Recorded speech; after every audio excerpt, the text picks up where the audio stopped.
Yeah, just on the quiz, I hold up because I thought we had the statements. It seems that two statements are that says that he can't be the first one to announce it.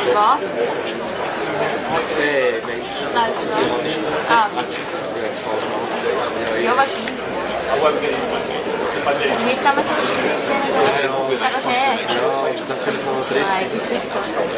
Я не страшна. Мы договорились. Извини, Lieblingspiste.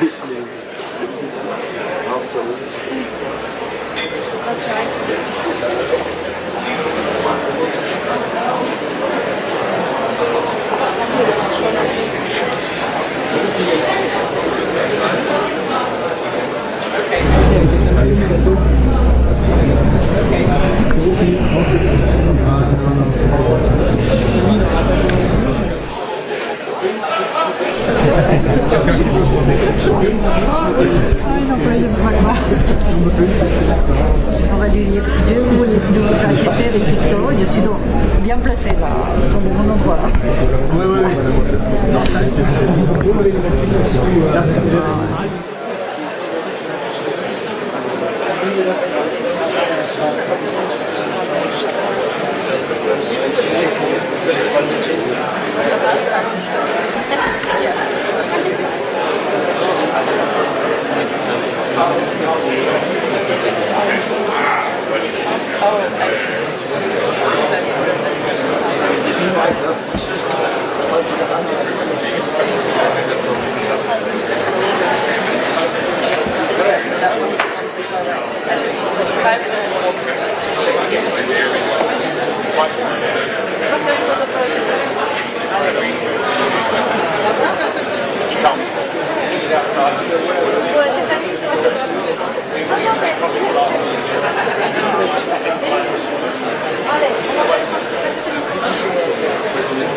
Zelenskyy, what do you need for Ukraine? Should the world seize Russian assets? President Zelenskyy. What do you need for Ukraine? I think you will hear during my speech everything. Why are you in Davos? What? Why are you in Davos? You will see also the answer on this question. Should the world seize Russian assets? You need support? President Zelenskyy, what about the summit in Latin America, Argentina? Okay.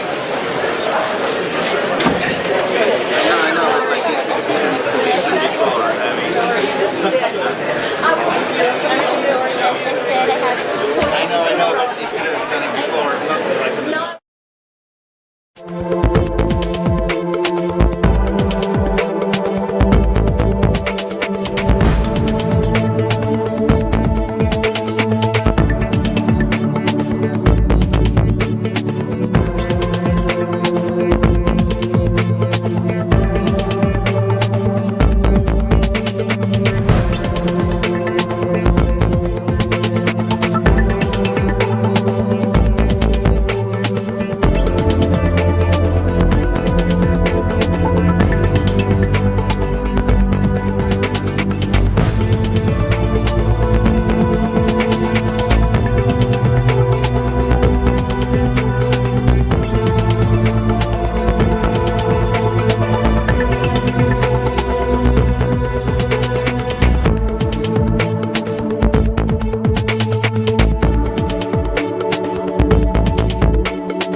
Your Excellencies, ladies and gentlemen, dear friends, please join me in welcoming Volodymyr Zelenskyy, the President of Ukraine.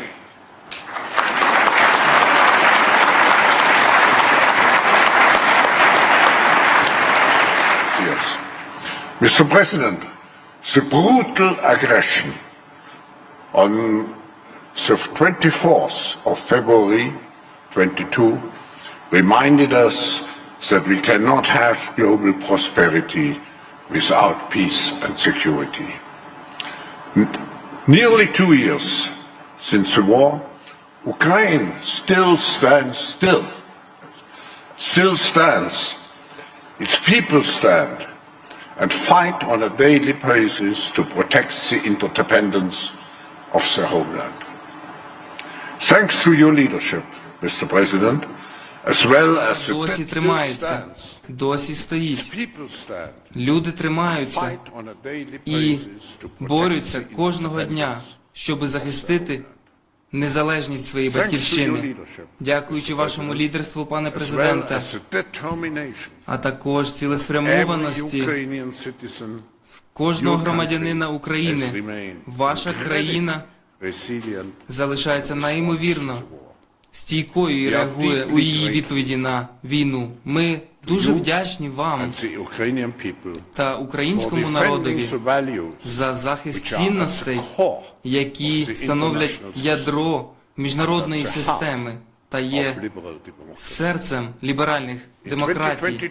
У 2022 році Україні надали статус кандидата до Європейського Союзу, і минулого року відкрилися переговори про вступ, тому немає жодних сумнівів, що Україна залишається на стійкому шляху європейської інтеграції. В результаті політики вас та вашого уряду ми з нетерпінням очікуємо почути від вас про те, що чекає на Україну в цей критичний час для вашої країни. Не лише для вашої країни, але й для Європи та світу. Пане президенте, передаю вам слово.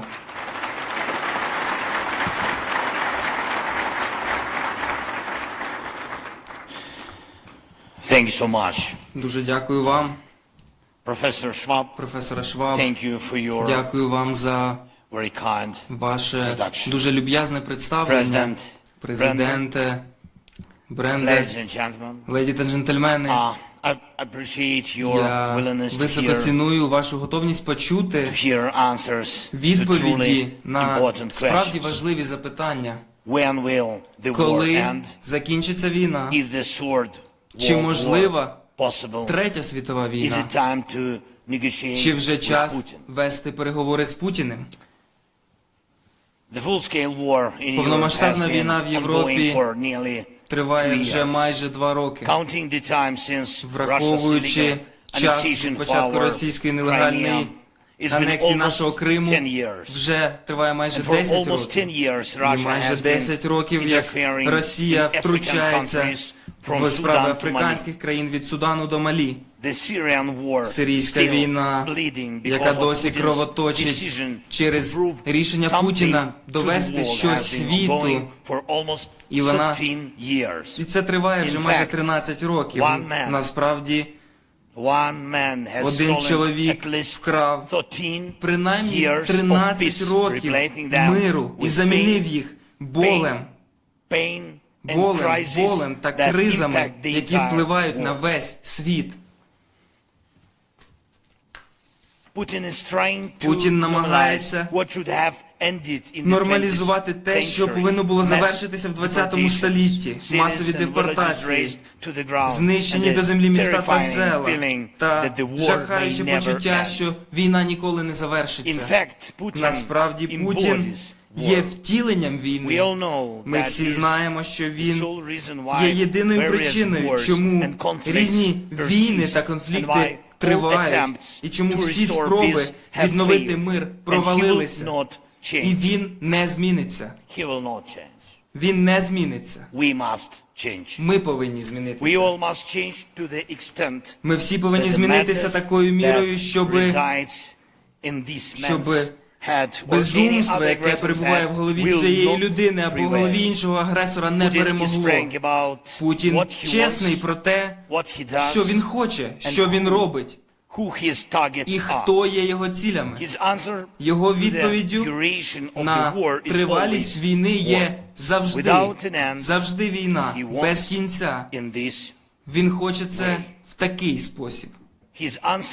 Його відповіддю на обмеження хаосу у світі є безмежна підтримка терористичних сил. Він насолоджується конфліктами, які приносять страждання іншим. Його відповідь на заклики до миру є постачання більше і більше озброєння з Північної Кореї та Ірану. Режими такі, як це, існують так довго, як ведуть війни. І ми всі в вільному світі існуємо так довго, як можемо захищати себе. Якщо хто-небудь думає, що це лише про нас, лише про Україну, вони фундаментально помиляються. Можливі напрямки та навіть часові рамки нової російської агресії поза Україною стають все більше і більше очевидними.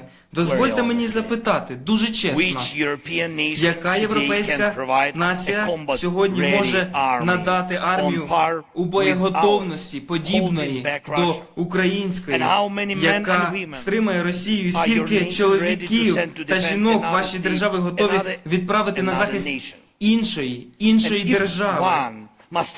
І якщо потрібно боротися з Путіним разом на роки наперед, хіба не краще покінчити з ним та його військовою стратегією зараз, в той час, як наші хоробрі чоловіки та жінки вже це роблять? Вони є шансом світу. Вони є. В будь-якій жахливій конфронтації є завжди точка, в якій катастрофу можна зупинити. Україна є цією можливістю. І ми всі в вільному світі повинні бути непохитними у наших бажаннях, діях та цілях. Так само, як Путін є чесним у своїх приречених амбіціях. Ми всі українці почали наш захист в той час, коли майже ніхто у світі не вірив в Україну. Але ми перевернули гру, і тепер світ перестав вірити в Росію. Навіть теперішні друзі Путіна у Пхеньяні та Тегерані просто використовують його безумство, допоки він досі має технології та ресурси, щоб платити їм. Ніхто не вірить у його майбутнє та не інвестує в нього. І ми, всі з нас, сьогодні, навіть більше, ніж вчора, повинні інвестувати у те, щоб наблизити мир. Мир, який буде справедливим та стабільним. Перед повномасштабним вторгненням ми постійно чули: не ескалюйте. І ми закликали до проактивних дій, санкцій, щоб запобігти воєнній експансії. І нам казали: не ескалюйте. А після лютого 24-го року нічого так не шкодило нашим коаліціям, як цей концепт. Кожне «не ескалюйте» для нас звучало як «ти переможеш для Путіна». Ми просили про нові типи озброєнь, а відповіддю було «не ескалюйте». А потім зброя приїхала, і не було ескалації. Російська ракета впала на територію НАТО. Відповідь була знову «не ескалюйте».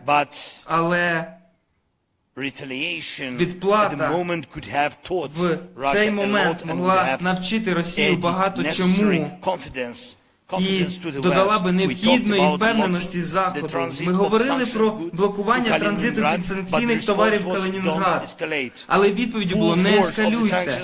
Повна сила санкцій могла би змусити Путіна до поступок. Через «не ескалюйте» час було втрачено. І життя багатьох наших найбільш досвідчених воїнів, які боролися з 2014 року, були втрачені. Деякі можливості були втрачені. Урок зрозумілий. Всі думали, що Росія має ракети, які не можна збивати. Патріоти збивають все. Багато хто боявся наслідків, якщо Україна отримає зброю дальнього ураження, а в результаті Росія лише втрачає більше. Ми чули, що Росія ніколи не дозволить зернового коридору без її залучення.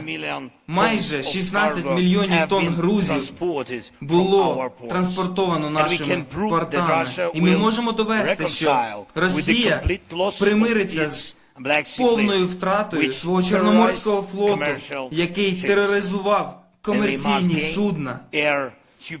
І нам потрібно здобути перевагу в повітрі для України. Так само, як ми отримали перевагу в Чорному морі. Ми можемо зробити це. Партнери знають, що необхідно і в яких кількостях це дозволить прогресувати на землі. Лише 2 дні тому ми довели, що Україна може навіть вражати дуже цінні російські військові літаки, які ніхто раніше не збивав. Багато санкційних кроків затримувалися на місяці, навіть роки, тому що вони стикалися з обуренням чи погрозами з Росії. Але жодна з цих погроз не справдилася. Кожне обурення виявилося лише блефом. І як можна бути задоволеним санкціями проти Росії чи експортним контролем, якщо вони навіть не блокують її виробництво ракет? В кожній російській ракеті є критичні компоненти із західних країн. Дюжини компонентів у кожній ракеті. І це правда. Це факт. І, звісно, я вдячний за кожний санкційний пакет. Дякую партнерам, дякую вам. Але наближення миру були нагородою для всіх, хто переймається про те, щоб забезпечити, щоб санкції дотримувалися на 100%. І також це ясна слабкість Заходу, що російська атомна промисловість досі не під санкціями, попри те, що Путін є єдиним терористом у світі, який захопив АЕС у заручники. Повинно бути сильне рішення цього року, коли заморожені російські активи, суверенні та олігархи будуть переведені спрямовані на захист від російської війни та на відбудову України. Путін любить гроші понад усе. Чим більше мільярдів він та його олігархи, друзі чи спільники втратять, тим більш вірогідно він пожалкує про те, що почав війну. Путін повинен пожалкувати. Потрібно, щоб він програв. Нам потрібно, зрештою, розсіяти думку про те, що глобальна єдність слабша, ніж ненависть однієї людини. І ми можемо це зробити. Леді та джентльмени, цей рік повинен бути визначним. Чи може бути замороження війни в Україні її кінцем? Я не хочу задовольнятися трюїзмом, що будь-який заморожений конфлікт зрештою спалахне знову. І я нагадаю вам, що після 2014 року були спроби заморозити війну на Донбасі. Були дуже впливові гаранти цього процесу, тодішній канцлер Німеччини та президент Франції, але Путін є хижаком, який не задовольняється замороженим продуктом. І нам потрібно захищати себе, наших дітей, наші будинки, наші життя, і ми можемо це зробити, і ми можемо побороти його на землі. Ми довели це і на морі, та в небі. І ми нарощуємо виробництво озброєння. Ми досягли економічного зростання в Україні. Наше ВВП зростає, незважаючи на війни. Плюс понад 5% минулого року, і ми отримали рішення Європейського Союзу про відкриття переговорів. І ми нормалізуємо ідею про те, що агресора можна побороти. Навіть агресію Путіна, яка триває вже 10 років та навіть більше. І зараз ми можемо сказати, не ескалюйте всім тим, хто сумнівається, всім тим, хто хоче зменшити підтримку. І в цьому попередженні ми будемо абсолютно праві, тому що кожне зменшення тиску на агресора додає років війні, але кожна інвестиція у впевненість у захисника скорочує війну. Нам потрібно уможливити надання відповіді на найбільш важливі запитання. Війна закінчиться справедливим та стабільним миром. І я хочу, щоб ви були частиною цього миру, починаючи вже від зараз, щоб принести мир, зробити мир ближчим. І нам потрібно, щоб ви були в Україні, будували, відбудовували, відновлювали наше життя. Кожен з вас може бути навіть більш успішним з Україною і цими днями, прямо тут. В такій прекрасній країні, в Швейцарії, ми зробили ключовий політичний внесок до можливості завершення війни. У нас була найбільш представницька зустріч радників з питань національної безпеки щодо імплементації формули миру. Понад 80 країн та міжнародних інституцій були представлені там. Вчора я мав дуже продуктивні переговори з президентом Швейцарії. Говорю можливості проведення саміту на рівні лідерів у Швейцарії. Першого саміту, глобального саміту миру. Сьогодні наші команди вже почали роботу над організацією цього саміту. Не Третя світова війна, а глобальний саміт миру. І я запрошую кожного лідера та країну, яка поважає мир та міжнародне право, доєднатися до нас. Разом ми можемо дати відповідь на будь-які ключові запитання. І це будуть найкращі відповіді. Мир повинен бути відповіддю. Дякую вам за запрошення. Дякую вам за увагу. Слава Україні!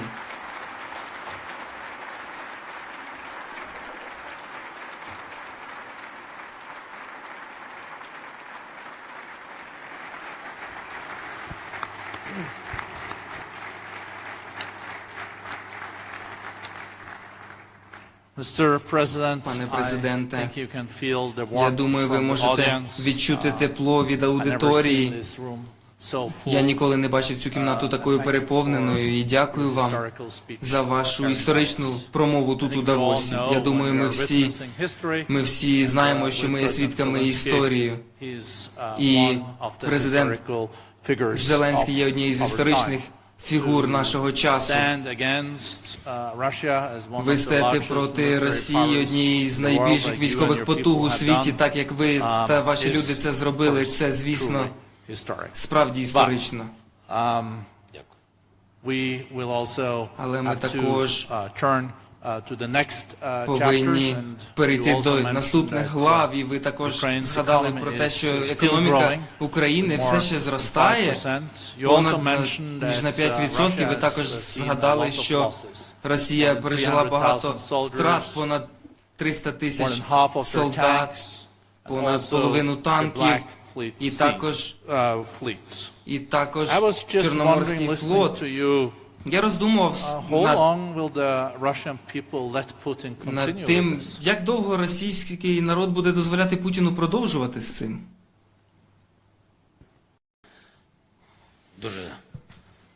Дуже цікаво ваше запитання. Your question is quite interesting. Let's see if everyone gets on. Yeah, please. And here you have some water. Try. No, I have water. Okay. I will wait. I have enough time till morning. No, I have no time. Sorry. Я почекаю, у мене є вода, я маю достатньо часу аж до ранку. Ні, я жартую. У вас, певно, є робота. I have a lot of work. Так, я маю дуже багато роботи. Дякую вам. Can I speak Ukrainian? Yeah, of course, everyone has their... Я буду говорити українською, всі розуміють українську. Okay, great. Чудово. With the interpretation, yes. З перекладом, звісно. Так, я розумію. We will speak about serious topics. Ми будемо говорити про серйозні теми, але іноді нам треба зробити паузу для жарту. Ви знаєте, що що є and смішним. have Зараз я Ukrainian translation here. говорю українською, So it's англійською маю тут український thanks переклад. technologies. Дякую технологіям. But it has to be opposite. How did it I have to speak Ukrainian. how did it sound in Ukrainian? Great, great. My voice is better here. So I don't like to hear my voice. Добре, дякую. All right, thank Чому я you. хотів відповісти? Why I wanted to answer in Ukrainian. Я вам поясню. I will explain to you. Ви навіть ви не розумієте, яка різниця між вами і між нами і цією людиною, як Путін, тому що ви зараз сказали, і в вашому запитанні було все. Відмінність автократії від демократії. Тому що ви сказали, скільки народ, що як цікаво, скільки народ Росії дозволить ще Путіну. І далі вже не важливо війну, вибори, бути керівником їх держави. Питання в тому, що ми з вами однаково це розуміємо, скільки народ дозволить. Це і є принципи демократії. А в чому і різниця? Нічого народ не дозволяє президенту Путіну. Питання, скільки Путін і що він дозволяє своєму народу. І тому питання, воно стоїть по-іншому. Питання стоїть в тому, що а скільки народ готовий бути, нічого бути просто глухим, нічого не бачити, робити вигляд, що все нормально, все йде правильно. Тобто питання це не до мене, питання до народу Російської Федерації. Питання до них. Чи вони спроможні змінити себе або ні. І це виключно така ситуація. А Путін, це те, про що я говорив. Путін, я не вірю, що ця людина спроможна змінитися. Бо тільки люди спроможні це робити.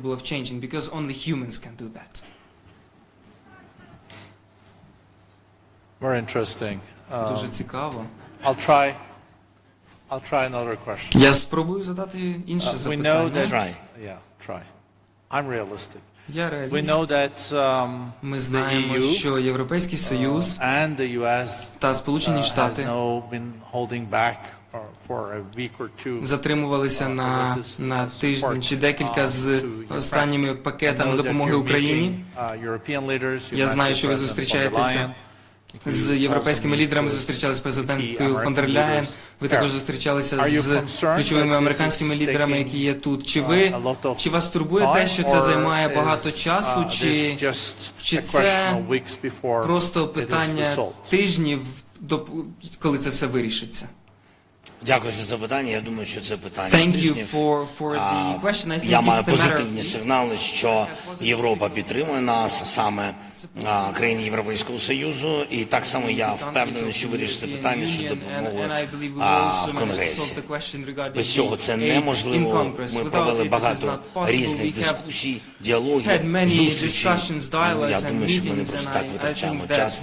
Такий час дороговартісний для нас дуже, тому що ми в час війни маємо бути в своїй державі. Це важливо приїжджати, комунікувати з партнерами, зустрічатися, але тим не менш є пріоритети в воєнний час. І тому я вірю, що буде дуже позитивна реакція від наших партнерів. Ми не даємо Росії окупувати нас, ми стоїмо міцно, дякуючи нашим воїнам, що стосується реформ, весь цей лист реформ, наші обіцянки і пропозиції Європейського Союзу, Міжнародного валютного фонду, Україна виконує швидше, ніж до війни, тому що ми згрупувалися, тому що Україна в час війни показала, що може бути міцною і реформувати державу. I think also, Mr. President, a good reminder to all of us пане президенте, це є гарним нагадуванням для всіх нас, те, що коли Путін напав, тоді казали, що Тоді казали спочатку, що це неправда, що він нападе, але після того, як він напав, ви змогли відвоювати 50% території, яку він окупував. Я гадаю, що важливо нагадати нам про те, що ви це зробили навіть до того, як ви отримали західну військову підтримку. Це було базовано на основі ваших збройних сил,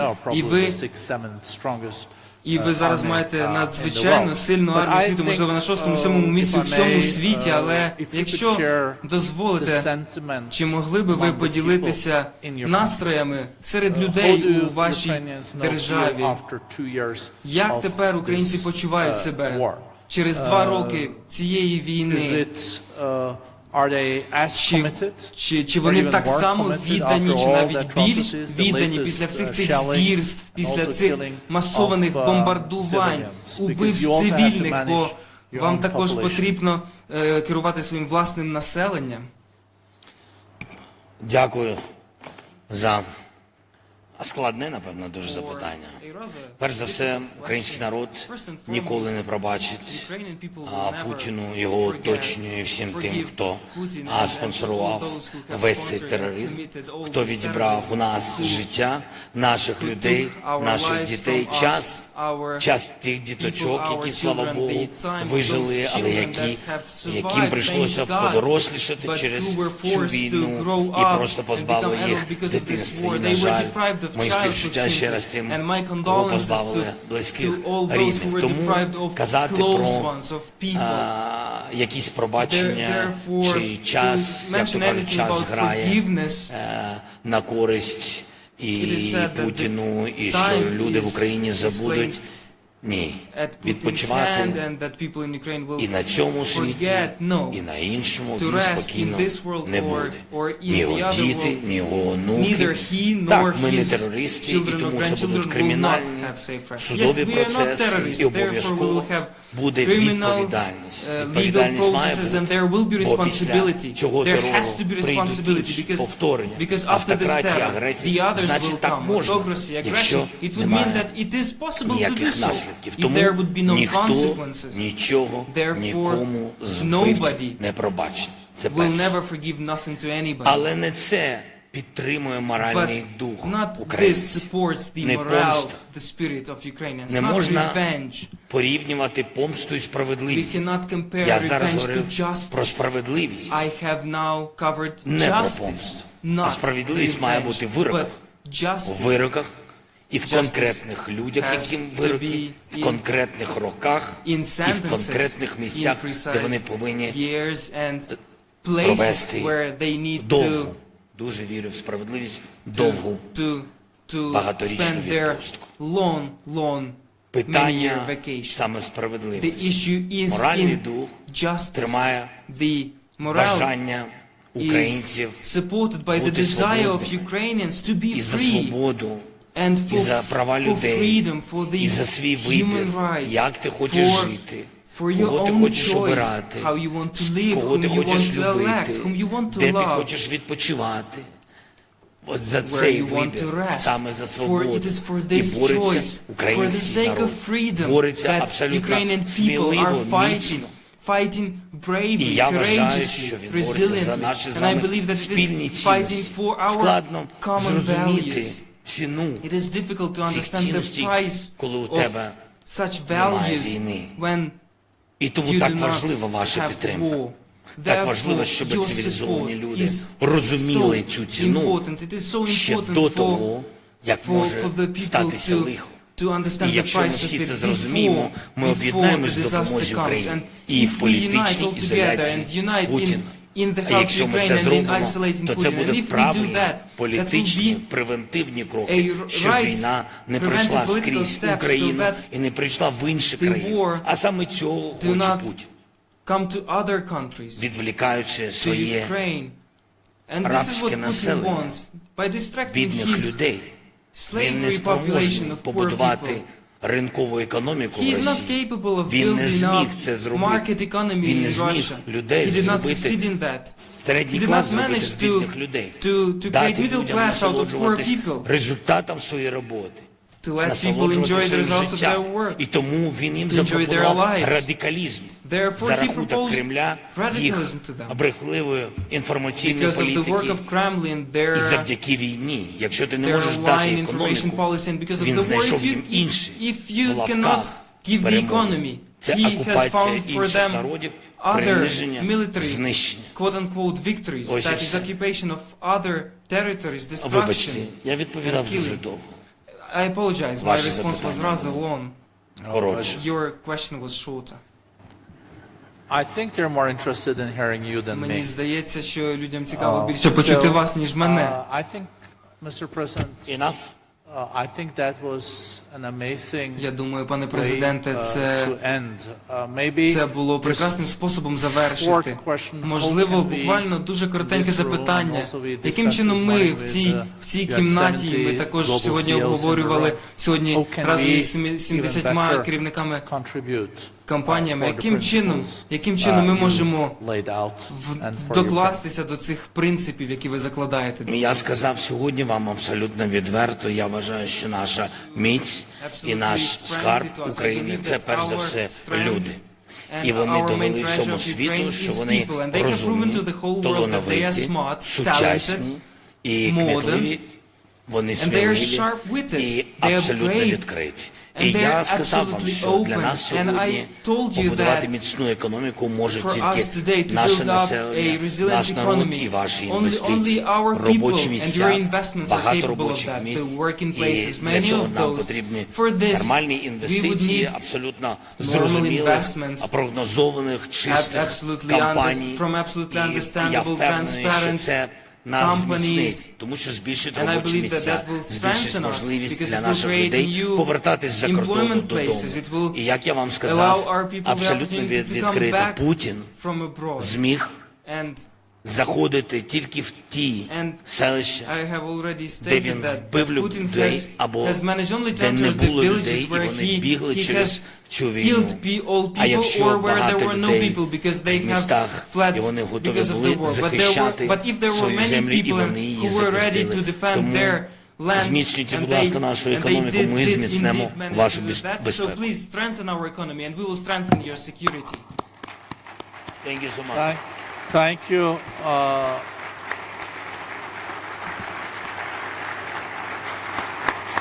Thank you very much. Thank you, Mr. President. Дякую вам, пане президенте. It's been an... Це було... You see? Ви бачите. Дуже вам дякую.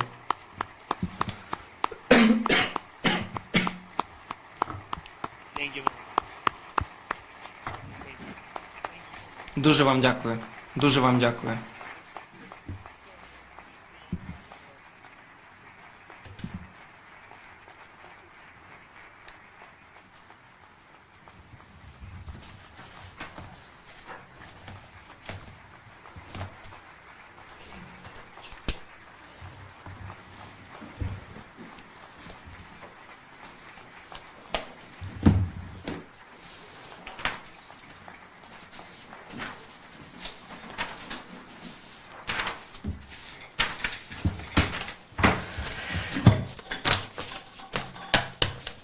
Мені тепер треба дуже швиденько бігти.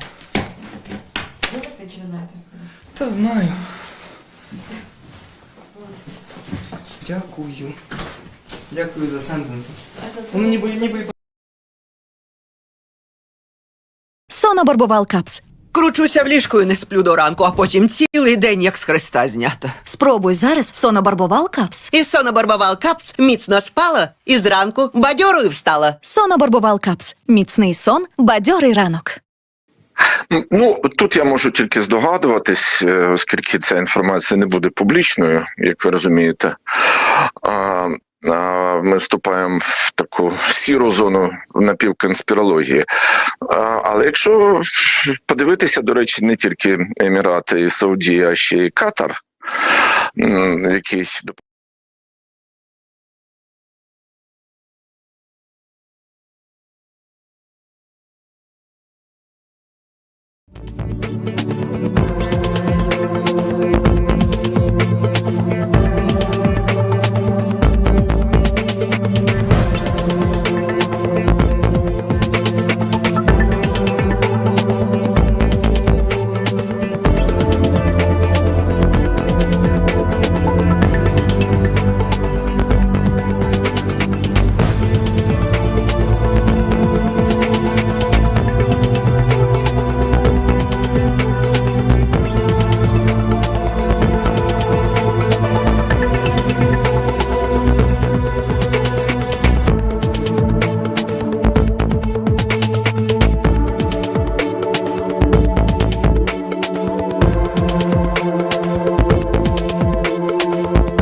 Your Excellencies, ladies and gentlemen, dear friends, please join me in welcoming Volodymyr Zelenskyy, the President of Ukraine.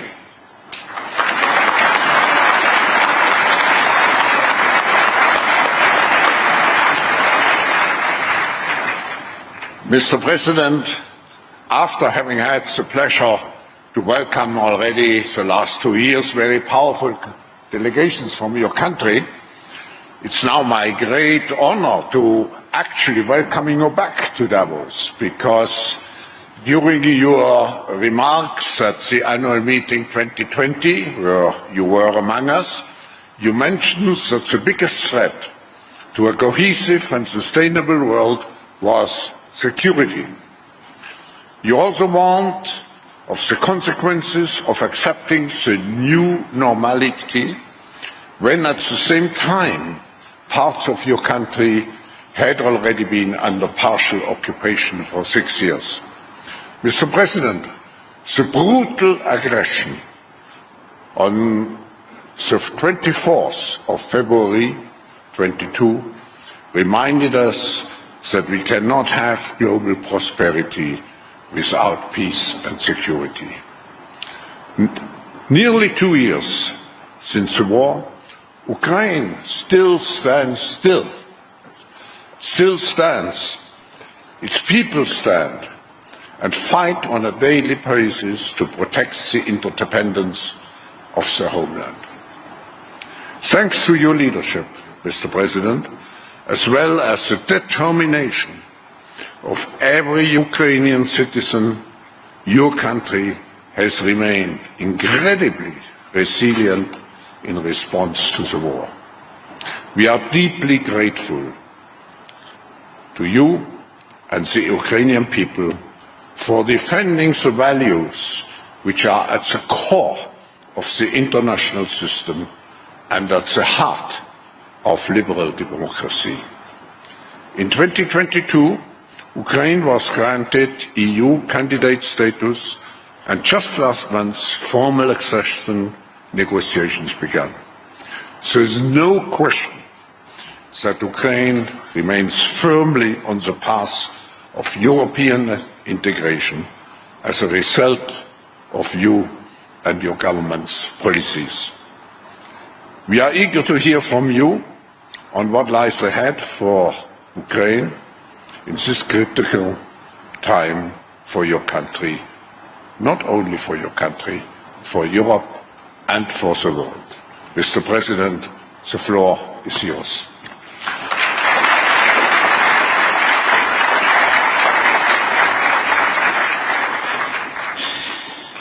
Thank you so much. Professor Schwab, thank you for your very kind introduction. President Brandon, ladies and gentlemen, I appreciate your willingness to hear answers to truly important questions. When will the war end? Is the third world war possible? Is it time to negotiate with Putin? The full-scale war in Europe has been ongoing for nearly 2 years.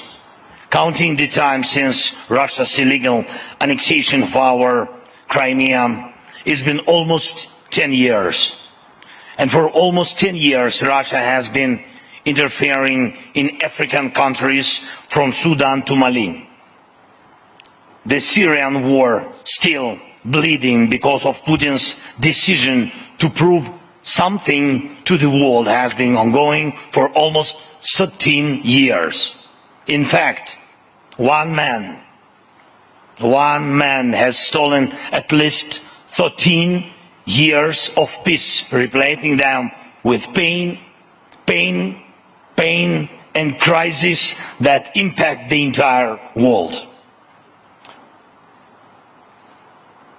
Putin is trying to normalize what should have ended in the 20th century. Mass deportations, cities and villages razed to the ground, and the terrifying feeling that the war may never end.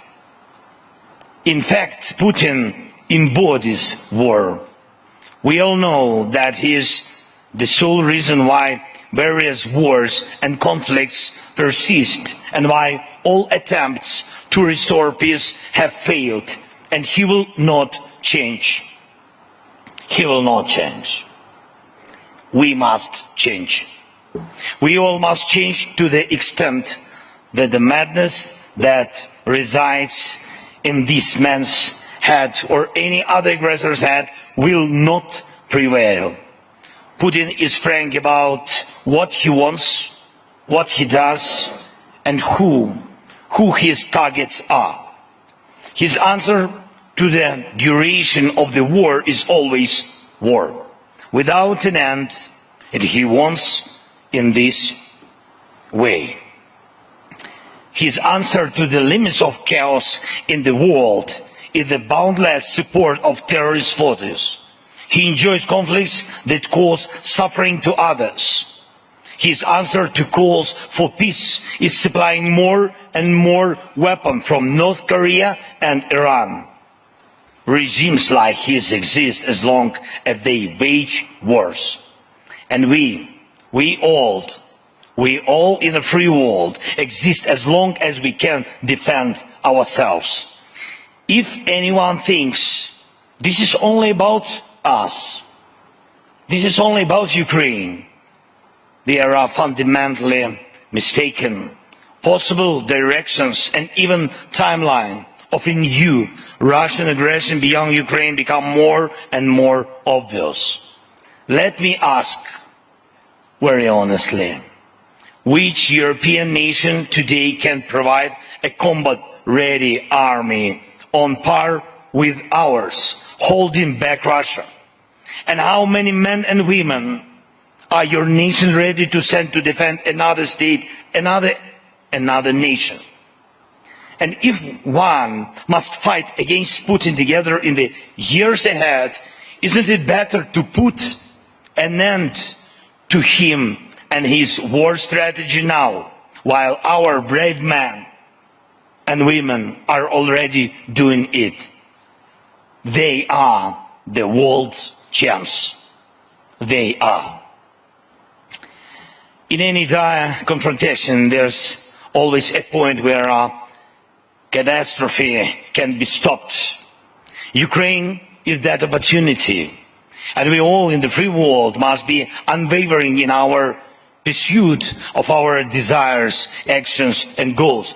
Just as Putin is frank about his doom-laden ambitions, we all Ukrainians began our defense at a time when almost no one in the world believed in Ukraine, but we turned tables so that now the world has stopped believing in Russia.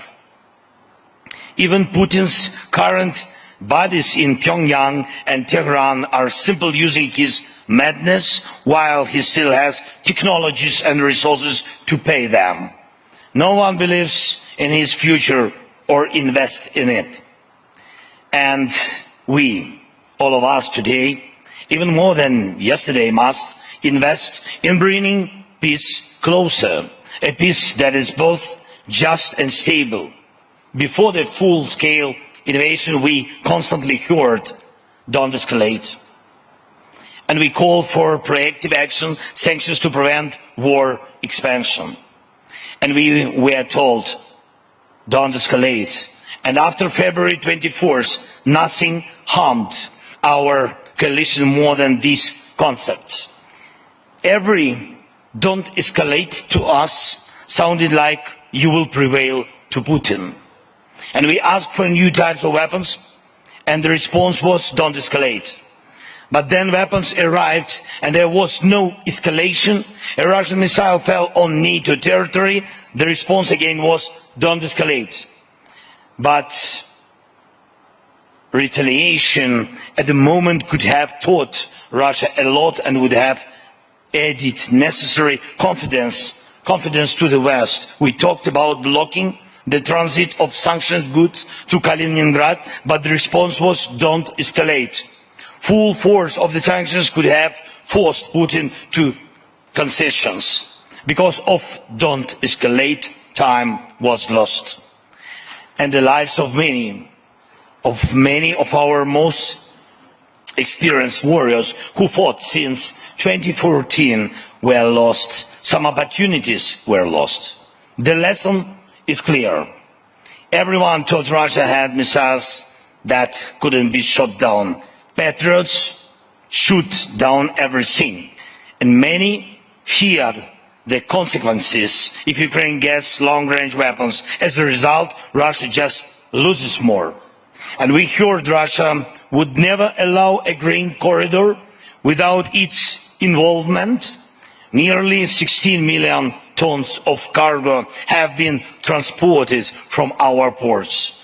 And we can prove that Russia will reconcile with the complete loss of its Black Sea fleet, which terrorized commercial ships. And we must gain air superiority for Ukraine just as we have gained superiority at the Black Sea.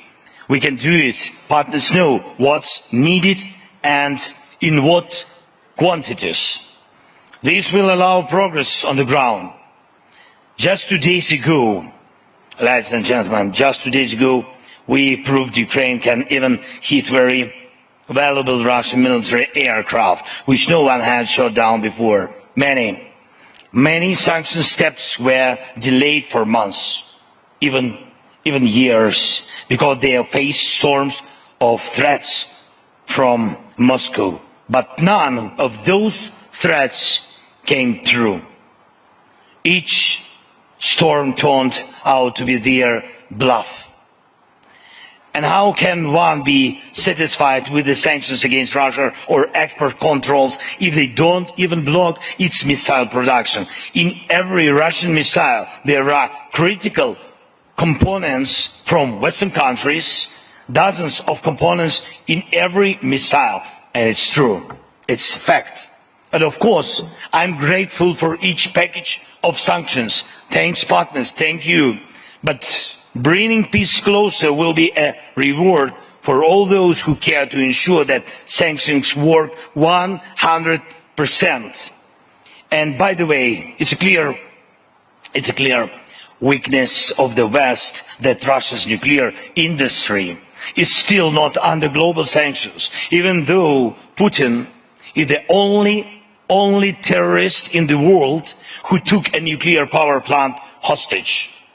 It must be a strong decision this year when frozen Russian assets, soaring and oligarchic, will be directed towards defense against the Russian war and for reconstruction of Ukraine.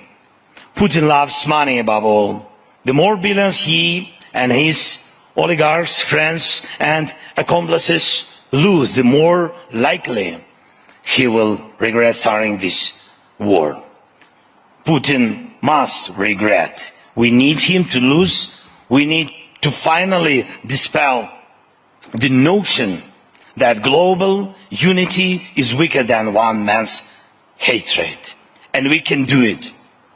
Ladies and gentlemen, this year must be decisive. Can freezing the war in Ukraine be its end? I don't want to settle for the truism that any frozen conflict will eventually reignite. And I remind you that after 2014, there were attempts to freeze the war in Donbass. There were very influential guarantors of those processes than Chancellor of Germany and the presidents of France. But Putin is a predator who is not satisfied with the frozen products. And we have to defend ourselves, our children, our houses, our lives. And we have to do it, and we can beat him on the ground.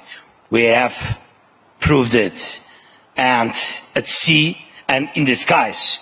And we ramp up production of weapons. We achieved economic growth in Ukraine. Our GDP is moving up despite the war, plus more than 5% last year. And we got the decision on EU accession negotiations, and we are normalizing the idea that the aggression can be defeated, even Putin's aggressions, which have been ongoing for 10 years and more. And now we can say, don't escalate, to all who doubt, to all who want to reduce support.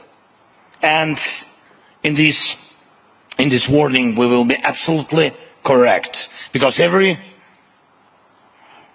reduction in pressure on the aggressor adds years to the war, but every investment in the confidence of the defender shortens the war. We must make it possible to answer the most important question. The war will end with a just and stable peace. And I want you to be the part of this peace, starting from right now, to bring the peace closer. And we need you in Ukraine to build, to reconstruct, to restore our lives. Each of you can be even more successful with Ukraine. And these days, right here, in such beautiful country, in Switzerland, we have made a key political contribution to the possibility of ending the war.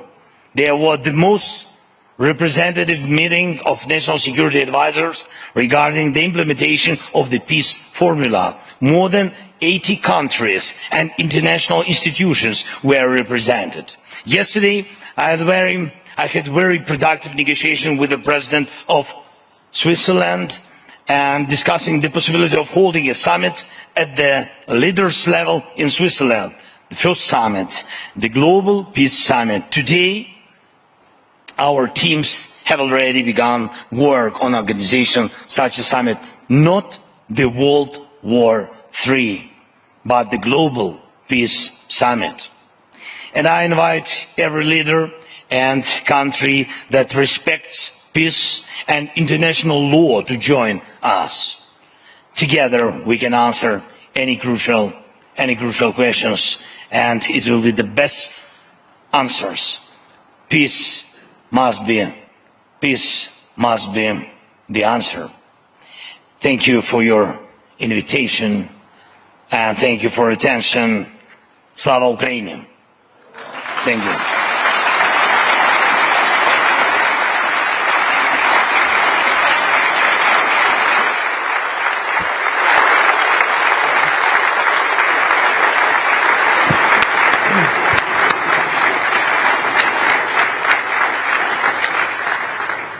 Mr. President, I think you can feel the warmth from the audience. I never seen this room so full. And thank you for your historical speech here in Davos. I think we all know when we are witnessing history, and with President Zelenskyy, he's one of the historical figures of our time.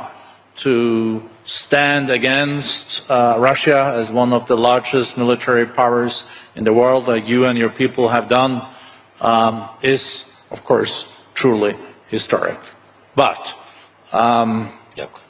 we will also have to turn to the next chapters, and you also mentioned that Ukraine's economy is still growing with more than 5%. You also mentioned that Russia has seen a lot of losses, more than 300,000 soldiers, more than half of their tanks, and also their Black Fleet fleets.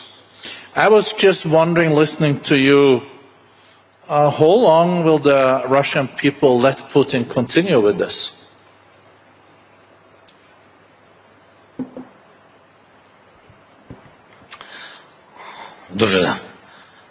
Дуже цікаве ваше запитання, як довго російський... Let's see if everyone gets on. Yeah, please. And here you have some water. Try. No, I have water. Okay. I will wait. I have enough time till morning. No, I have not. Sorry. You have a war to win, no? I have a lot of work. Thanks so much. No, it's a great. So, can I speak Ukrainian? Yeah, of course. Everyone has their. Everybody understands Ukrainian. Okay, that's great. With the interpretation, yes. I see. Yeah. What we will speak about serious topics, but sometimes we need pauses for jokes. Gallows humor. No. Well, you know what is funny? Now I'm speaking English and have Ukrainian translation here. So it's thanks technologies. But it has to be opposite. How did it sound? I have to speak Ukrainian. How did it sound in Ukrainian? Great. Yeah. My voice is better here. So I don't like to hear my voice. Добре, дякую. Чому я хотів відповісти українською, я вам поясню. I will explain to you. Ви не розумієте, яка різниця між вами. You do not understand what difference is between us, you and this man, Putin, because as you have mentioned, and in your question was it all, the difference between autocracy from democracy is that you mentioned for how long the people of Russia will allow Putin, and then afterwards it is not important whether it's war, the elections to be the head of the state. The question is that we equally understand this, you and us. For how long will people allow? And that is the principle of democracy, and that is the difference. The people do not allow anything to the President Putin. The question is what President Putin allows to his people, and therefore we need to state the question differently. For how long are the people ready to be deaf, to not hear anything, to not see anything, to pretend like everything is all right and is moving all right? So that is not the question to me. That is the question to the people of Russian Federation, whether they are capable of changing themselves or not. And that is the situation. And Putin, that is what I was saying. I don't believe that that man is capable of changing, because only humans can do that. Very interesting. I'll try another question then. We know that. Try. I'm realistic. We know that the EU and the US has now been holding back for a week or two the latest support to Ukraine. I know that you're meeting European leaders. You met with President von der Leyen. I think you also meet with the key American leaders here. Are you concerned that this is taking a lot of time, or is this just a question of weeks before it is resolved? Thank you for the question. I think it's the matter of weeks. I have positive signals that Europe is supporting us, the countries of the European Union, and I believe we will also manage to solve the question regarding the aid in Congress. Without it, it is not possible. We have had many discussions, dialogues and meetings, and I think that we are not wasting our such precious time to us, because we at times of war need to be in our state. It is important to come here to communicate with partners, to meet, but nonetheless there are priorities in times of war, and therefore I am sure that I believe that there will be very positive reaction from our partners. We do not allow Russia to occupy us. We stand firm thanks to our warriors. As regards the reforms, all that list of reforms, our promises and proposals by the International Monetary Fund, European Union, Ukraine is fulfilling all those faster than prior to the war because we have regrouped, because Ukraine in times of war has proven that it can be strong and can reform the state.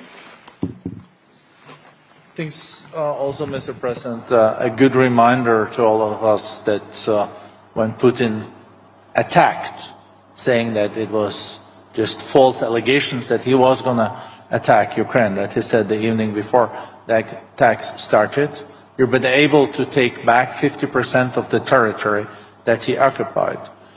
I think it's also important to remind ourselves that you did even before you got the Western weapons support. That was based on your old army. And you have a much stronger army now, probably the 6th, 7th strongest army in the world. But I think, if I may, if you could share the sentiment among the people in your country. How do Ukrainians now feel after 2 years of this war? Are they as committed or even more committed after all the atrocities, the latest shelling and also killing of civilians? Because you also have to manage your own population.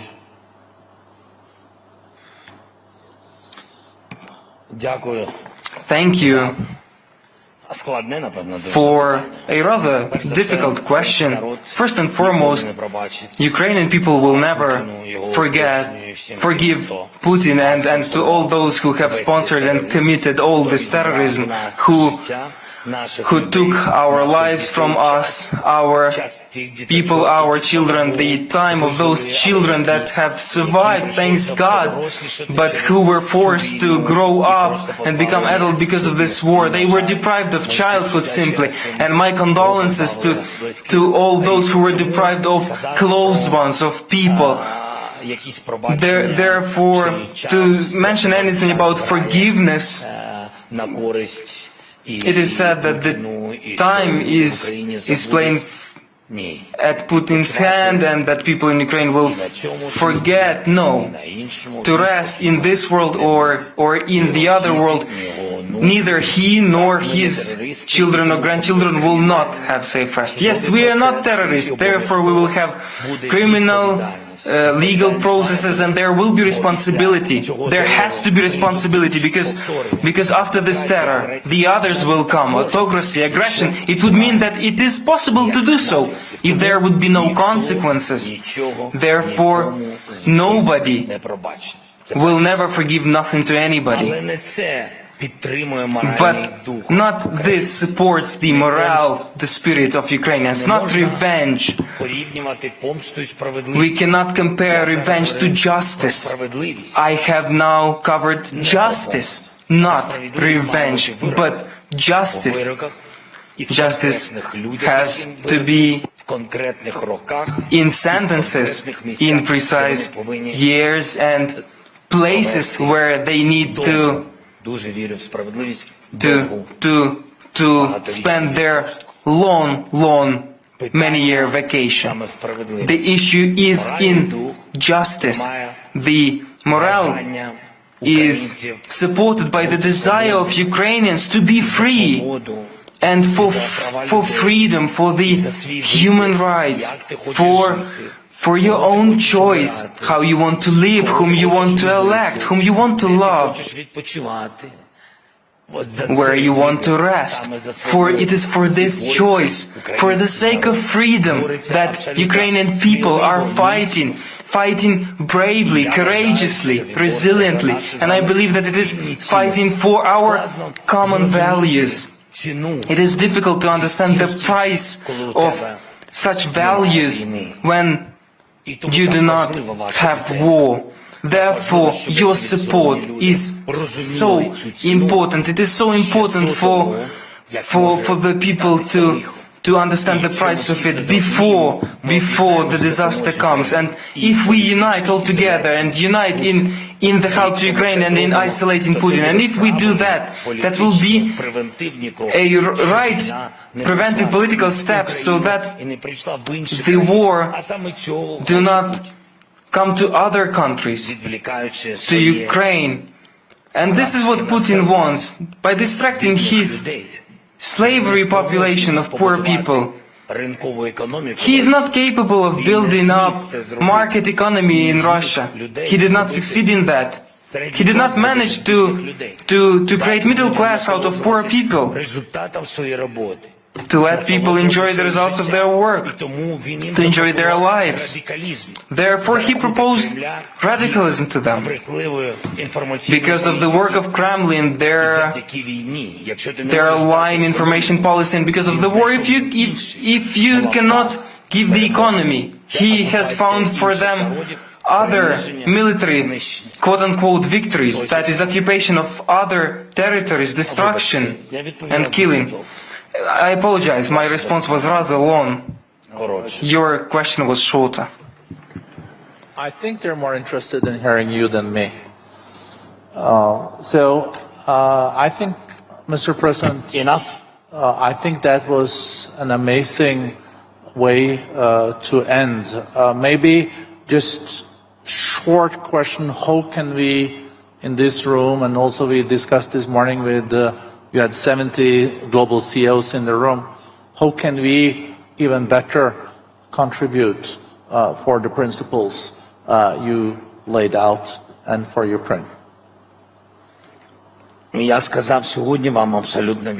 have stated to you absolutely frankly to us, I believe that our strength and our main treasure of Ukraine is people, and they have proven to the whole world that they are smart, talented, modern, and they are sharp-witted, they are brave, and they are absolutely open. And I told you that for us today to build up a resilient economy, only our people and your investments are capable of that. The working places, many of those. For this, we would need normal investments, from absolutely understandable, transparent companies, and I believe that that will strengthen us, because it will create new employment places. It will allow our people the opportunity to come back from abroad. And I have already stated that Putin has managed only to enter the villages where he has killed all people, or where there were no people because they have fled because of the war. But if there were many people who were ready to defend their land, and they did indeed manage to do that, so please strengthen our economy, and we will strengthen your security. Thank you so much. Thank you.